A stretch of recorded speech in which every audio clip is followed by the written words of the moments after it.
Calvin Kattar versus Dan Ige. Now, what really happened in this fight? Calvin Kattar has just defeated Dan Ige by decision, 249-46, 140-47. It was a good showcase by both of them, especially Dan Ige, because it seems like he's a little bit underestimated. Stemming from his Asa Barboza fight and previous fights, he actually kept up with Calvin Kattar for the mid rounds, which is something a lot of people did not expect. I didn't expect him to perform as well as he did also. I thought that Calvin Kattar would win by a decision, but I thought it would be due to the fact that Dan Ige is so tough. He'll try for the takedowns. He won't get hit as hard. I thought he would have gotten hurt in the fight eventually, but that never came to be. But Calvin Kattar's boxing, once again, has showed to be one of the best in the UFC. He's so crisp with his punches. That uppercut of his to the body, to the head, in those countering exchanges was absolutely beautiful to watch. And he was set up to the uppercut when Dan Ige would try to connect with his own right straight. Calvin Kattar will wait for it. He'll slip on the outside of it, throw a right hand to the head, get Ige to cover up high, exposing the body for the left uppercut on the other side. Combine that with the fact that Calvin Kattar was connecting with the straight punches, beat looping punches thing. He would counter some of the looping punches by just shooting down a straight right hand, as well as blocking most of the hooks just in general. Calvin Kattar shut down a lot of the punching options for Dan Ige. He showed some good kicks as well. One good side kick, one good back kick, and they both landed on Dan Ige with good form too. His straight right hand, his jab was so precise. Ige was able to land that left hook from his initial blitz. He was throwing a big right overhand and blitzed down switching stances into a left hook. And Kattar did the right thing of trying to defend it. He had his right hand up for the left hook, but it would just catch him right in front of the small glove. And that's what did cause him to get a broken nose once again, where it was already damaged from his last fight against Jeremy Stephens in May. So he didn't give enough time to heal. And also with this kind of approach from Dan Ige, Calvin Kattar couldn't really use a jab as a counter or as a defense because Dan Ige is getting his head off center line with both punches, and his blitz is marching down Calvin Kattar at a very fast pace, forcing Calvin Kattar to really have to cover up on these punches. And a huge thing about this fight were the takedowns. Dan Ige attempted 9 takedowns. All of them got stuffed. Every single one not only got stuffed, but completely shut down. Calvin Kattar's takedown defense is legit, man. How fast he goes for that whizzer is beyond me. The entire fight, even though there wasn't a consistent attempt for takedowns, Calvin Kattar was always aware. I mean, do we even have to talk about the way Calvin Kattar jumped his way to defend the takedown? I mean, Dan Ige threw a right hand to the body. Calvin Kattar tried to meet him with a knee, but then extended it into a kick. It collided with Ige, and Ige was able to grab onto it, lift the leg high, and try to run down Calvin Kattar to the ground. But as soon as Calvin saw that his balance was about to go, he made a last effort to just jump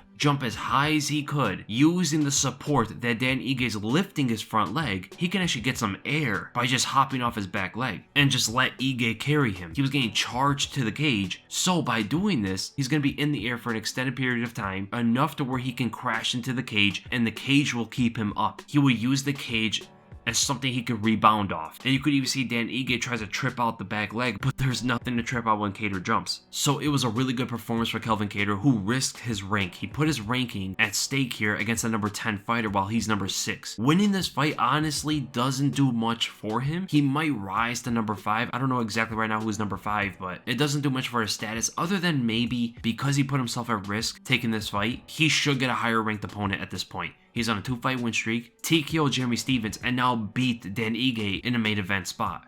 The thing is though, who does he fight?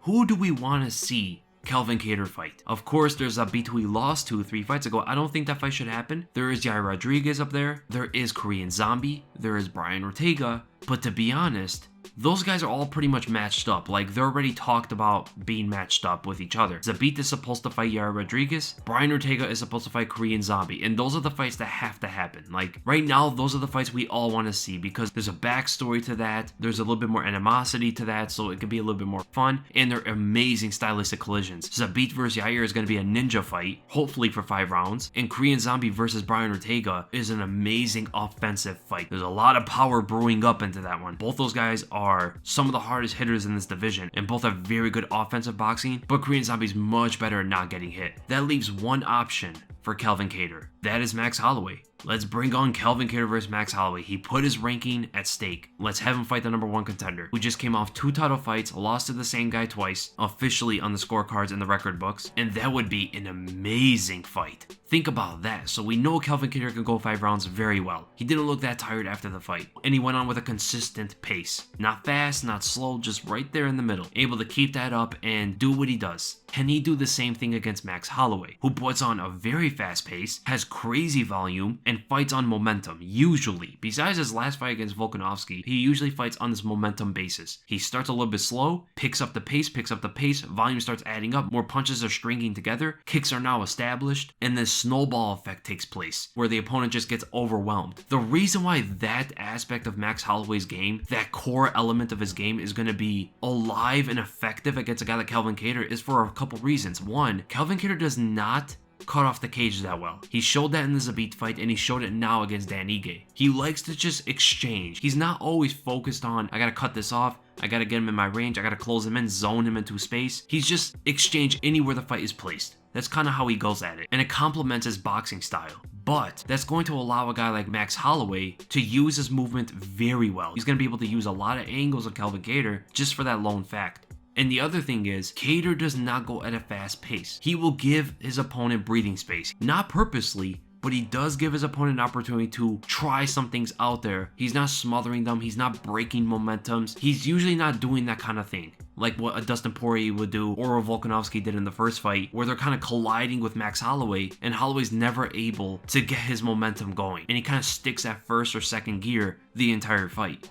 But Calvin Kattar is way more powerful. He is a better boxer, and if he does have those countering opportunities, he will be able to land that straight right hand and potentially a jab. A constant jab from Calvin Kattar in that fight would be amazing. That's a huge weapon to take care of the momentum of Max Holloway. He can use that simply to counter Max Holloway from getting in, because he's going to have the reach advantage. He's going to have a 3-inch reach advantage on Max Holloway, but Holloway has amazing kicks. He doesn't show them often. He showed them in his last fight, which is something I really wanted to see, because before he was champion, the guy threw amazing kicks, leg kicks, head kicks, spinning kicks. He will put them into combinations in both stances. Like, the guy can kick very well, and if there's something we know about Calvin Kattar is he doesn't check leg kicks that much, and sometimes you can get to his body. Head kicks going to be very hard to land on him. He's very good at covering up on any attack that comes at his head. Like, he sees them before they even happen. Head kicks going to be pretty hard to land on him, but the leg kicks from Max Holloway are going to add up, as well as some back kicks to the liver. Those are the stuff that Calvin Kattar is going to have a problem with,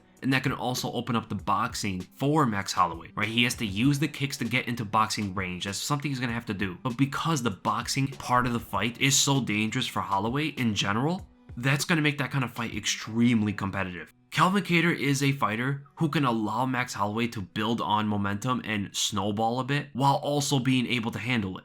Like, he's one of the only guys that can do that. I think the other one would probably be like a Korean Zombie. Those are the only guys that can do it because they have stellar defense. When it comes to blocking punches, parrying punches, slipping punches, they are amazing at not getting hit clean. To be honest, I do think Max Holloway would win that fight, but it's extremely close. I would not be surprised at all if Kattar takes that one by out-damaging Max Holloway for the duration of the fight. Max Holloway might have more numbers added up, but I think the damage would be on Kattar's side. And Kattar also throws really good leg kicks as well. Don't forget that. He throws really good leg kicks. He doesn't check them. He's not good defensively against them, but his offense with them is very effective. And Holloway has that same defensive flaw. He doesn't check leg kicks that much. Wow, when I think about it like that, that fight's even closer than I thought. Man, either of these guys can win that fight. Because it's so competitive, and when you really think about it, it has to happen. That's the fight to make, man.